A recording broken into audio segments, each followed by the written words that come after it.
Hello, welcome back to the channel, and as you might have guessed, this is the fourth of the four videos in terms of predicting and playing out the games for this upcoming weekend.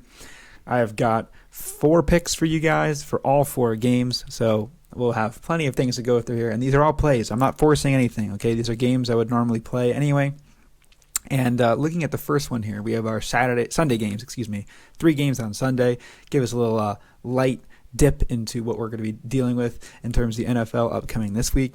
Northwestern Rutgers. I joked that this is the Sickos Committee special. This is what every Pac-12 fan, I think, has to watch this game the entire time. The Pac-12 teams that are coming to the Big Ten, they kind of understand what we're dealing with here.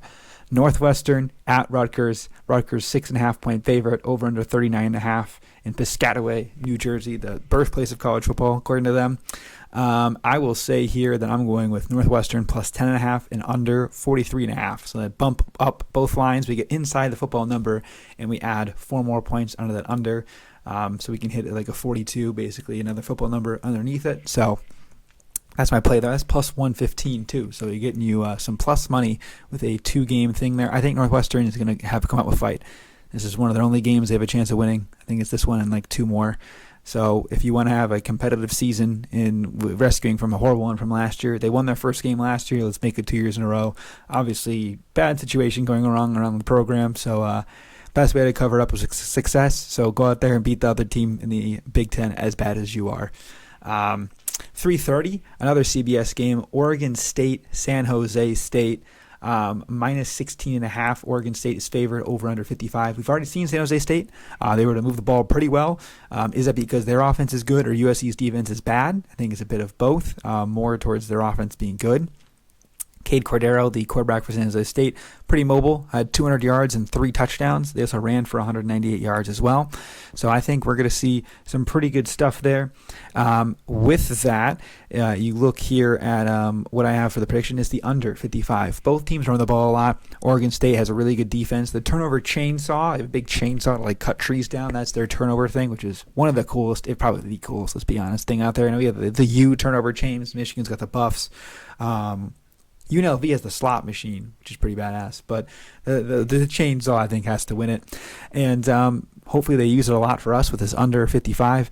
I like them a lot, and TJ Uiagalelei is now the quarterback over in Oregon State. I know he killed that in Corvallis, but this game's actually in San Jose State, so a road game for Oregon State out of conference, but it's not against a big team, so there should be no problem for the Beavers, who I have as one of my dark horses potentially out there.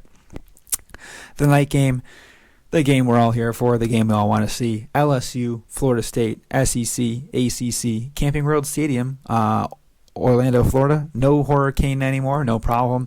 Over under 56, LSU minus 2.5, but I don't need the spread. I'm taking the money line. Not Florida State, LSU. Come on, what are we doing there? Blank that blank. You know, I can't say that one on this channel without getting demonetized, but Alexa, play neck. You guys know. LSU Tigers, better in pretty much every position, in my opinion. No Mason Smith, the defensive tackle, sucks. He got hurt in this game last year, but he has some suspension holdover from last year. Whatever, who cares? Looking at this game here, LSU money line, 2 units. 2 units. It's our first 2-unit play of the year. So we will see how that all goes now.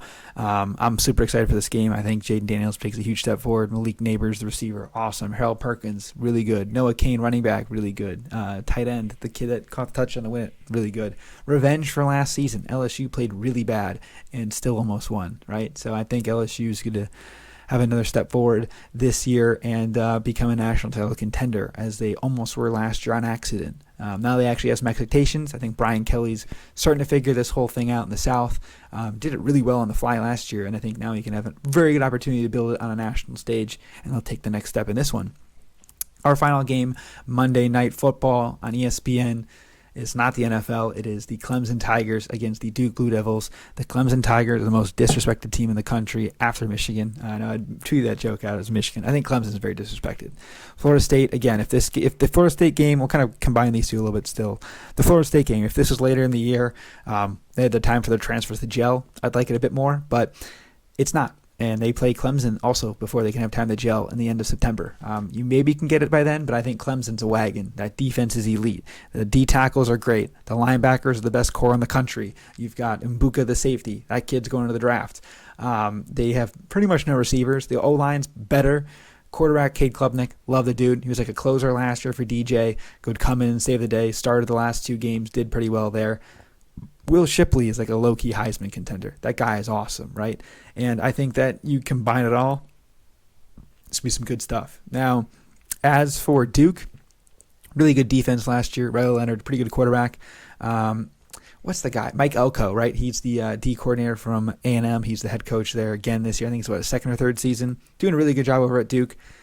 Problem for Duke is they had really good turnover luck last year on a much harder schedule last year. They didn't play teams like Clemson last year, and they're going to learn what it is like to play with Clemson again. Clemson steamrolls them, minus 12.5.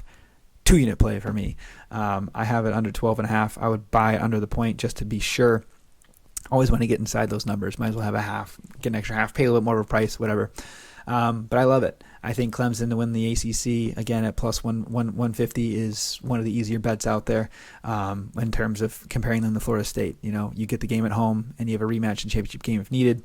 No divisions, so there's no problem in having to have to beat Florida State out. So that's all I have for now. Let me know down below if you agree with these picks or not, if there's some things I missed in terms of you doing. I'll have the picks in the description and on my Twitter, like always. So thank you all for watching. Please like, subscribe. We'll see you guys next time. Peace.